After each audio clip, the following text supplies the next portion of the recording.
नमस्कार aspirants. Polity and IR में आप सभी का स्वागत है। आज हम एनवायरनमेंट से जुड़े कुछ बहुत ही जरूरी करंट अफेयर्स पर एक डीप डाइव करने वाले हैं। ये टॉपिक्स ना सिर्फ काफी इंटरेस्टिंग हैं, बल्कि आपकी यूपीएससी की तैयारी के लिए मैं कहूंगा एब्सोल्युटली क्रूशियल हैं। तो चलिए बिना किसी देरी के शुरू करते हैं। तो चलिए इस विश्लेषण की शुरुआत करते हैं एक बहुत ही सोचने पर मजबूर करने वाली हकीकत से। सोचकर देखिए, एक बाघिन जिस पर रेडियो कॉलर लगा है, मतलब टेक्नोलॉजी से उसकी हर हरकत पर नजर रखी जा रही है और वो हफ्तों तक गायब रहती है, किसी को पता नहीं चलता। ये घटना हमारे पूरे कॉन्जर्वेशन फ्रेमवर्क पर, हमारे पूरे सिस्टम पर बहुत गंभीर सवाल खड़े करती है। ये कहानी सिर्फ एक जानवर की मौत की नहीं है, बल्कि ये हमें बताएगी कि हमारे सिस्टम में कितनी गहरी खामियां हैं। तो आज का हमारा रोड मैप क्या है? सबसे पहले हम देखेंगे टाइगर ट्रेजेडी की एक केस स्टडी जो हमें सिस्टम की खामियों को दिखाएगी। फिर हम एक पॉजिटिव स्टोरी की तरफ बढ़ेंगे, ग्रेट इंडियन बस्टर्ड का रिवाइवल, जो एक कंजर्वेशन होप है।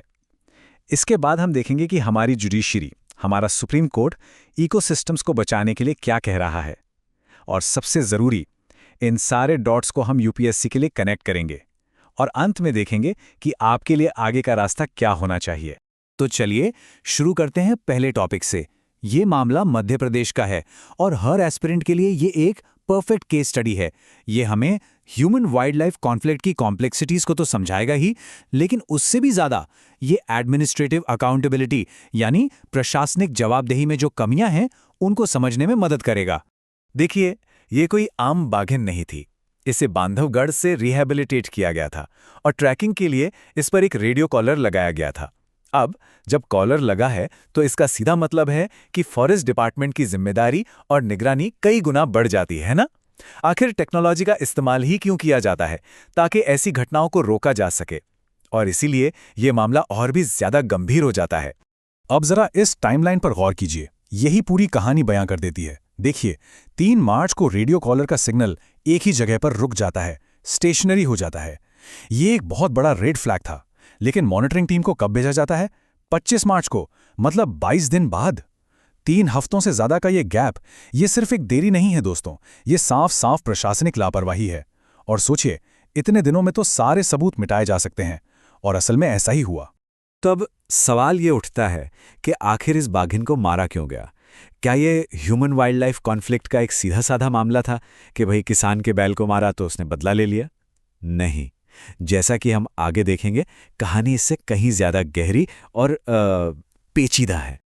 और यहीं पर कहानी में एक बड़ा ट्विस्ट आता है। ये मामला सिर्फ बदले का नहीं था, असल मकसद था अवैध अफीम की खेती को छिपाना। जी हां, आरोपी को डर था कि अगर बाघिन के रेडियो कॉलर को ट्रैक करते हुए फॉरेस्ट डिपार्टमेंट की टीम उसके खेत तक आ गई तो उसका ये इल्लीगल बिजनेस पकड़ा जाएगा। तो उसने सबूत मिटाने के लिए बाघिन को मारकर उसके कॉलर को जला दिया। ये पॉइंट बहुत जरूरी है। ये दिखाता है कि कैसे वाइल्ड लाइफ क्राइम अक्सर दूसरे ऑर्गेनाइज्ड क्राइम से जुड़े होते हैं। अच्छा, अपराध तो हो गया, लेकिन सवाल यह है कि हमारा सिस्टम कहाँ फेल हुआ? क्या सिस्टम ने अपना काम ठीक से किया? चलिए अब कहानी के इस दूसरे पहलू पर आते हैं, इंस्टीट्यूशनल रिस्पॉन्स, या यूं कहें कि रिस्पॉन्स की जो भारी कमी थी उसे समझते हैं। ये स्लाइड प्रोटोकॉल और प्रैक्टिस के बीच के गैप को एकदम साफ दिखाती है।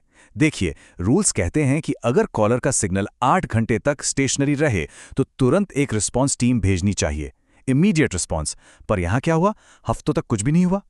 और ऑफिशियल स्टैंड क्या था? वो तो और भी कमाल है। कहा गया कि मॉनिटरिंग रोक दी गई थी क्योंकि बाघिन का टेरिटरी वेल एस्टैब्लिश्ड हो गया था।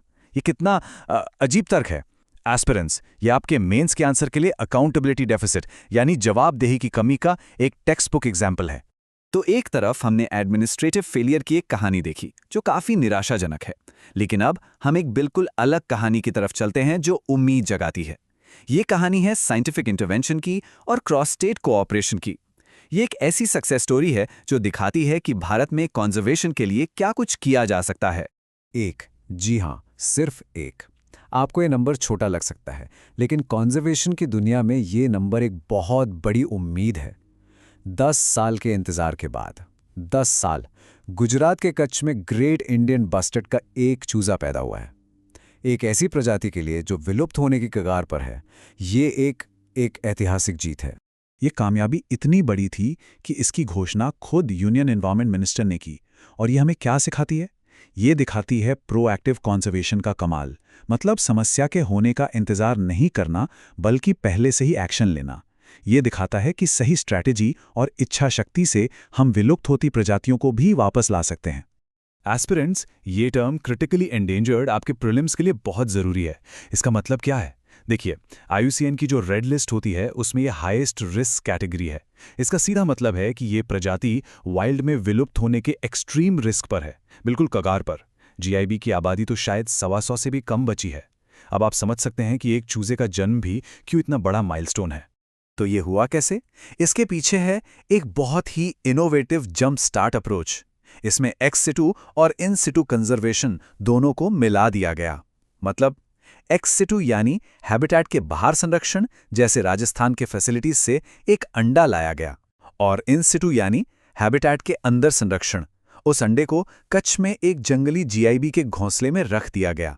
ये क्रॉस स्टेट एफर्ट का एक बेहतरीन उदाहरण है और आपके सिलेबस के लिए एक परफेक्ट केस स्टडी भी। प्रीलिम्स के पर्सपेक्टिव से ये फैक्ट्स आपके लिए गोल्ड हैं। Status critically endangered, habitat mainly Rajasthan. और सबसे बड़े थ्रेट्स क्या हैं? हैबिटेट लॉस तो है ही, लेकिन सबसे बड़ा खतरा है ओवरहेड पावर लाइंस। ये पक्षी इनसे टकराकर मर जाते हैं।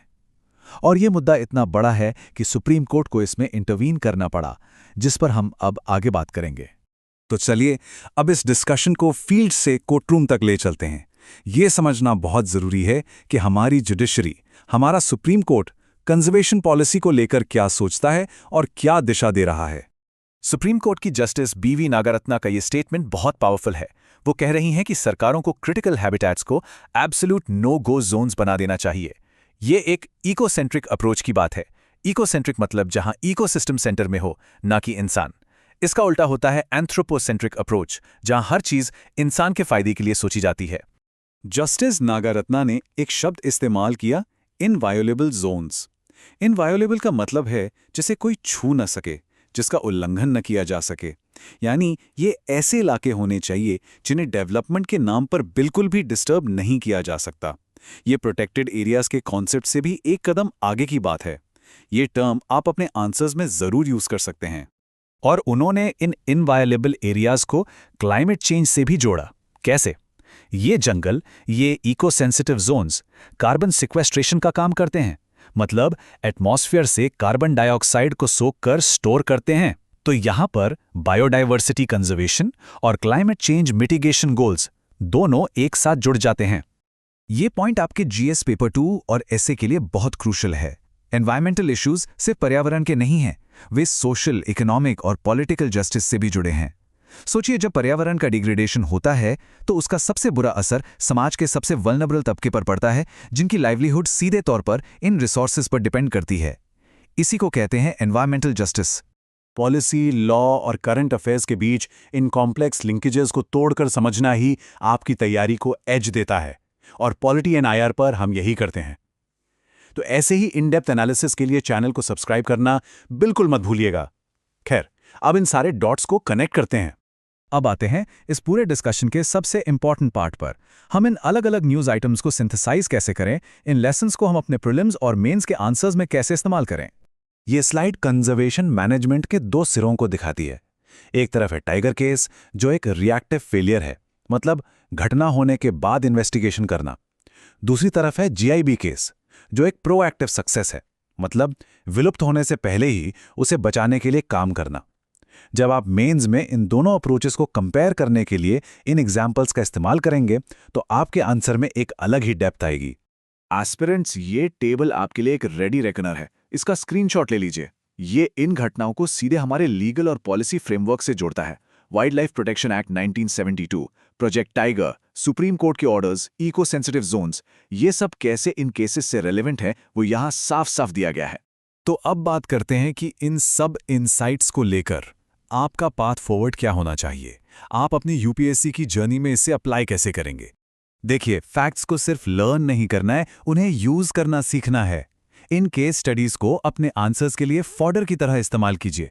टाइगर केस 2 गवर्नेंस फेलियर्स के लिए, GIB केस को बेस्ट प्रैक्टिसेस के लिए और जुडिशियल व्यू को पॉलिसी डायरेक्शन के लिए। इससे आपके आर्गुमेंट्स बहुत कंपेलिंग बनेंगे। और जाते जाते आपके लिए एक फाइनल प्रोवोकेटिव थॉट, एक मेंस प्रैक्टिस क्वेश्चन।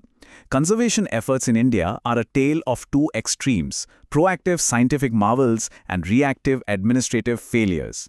इस स्टेटमेंट को रीसेंट एग्जाम्पल्स के साथ क्रिटिकली एनालाइज कीजिए। इस क्वेश्चन का आंसर फ्रेम करने के लिए हमने आज जो भी डिस्कस किया है उसका इस्तेमाल करें।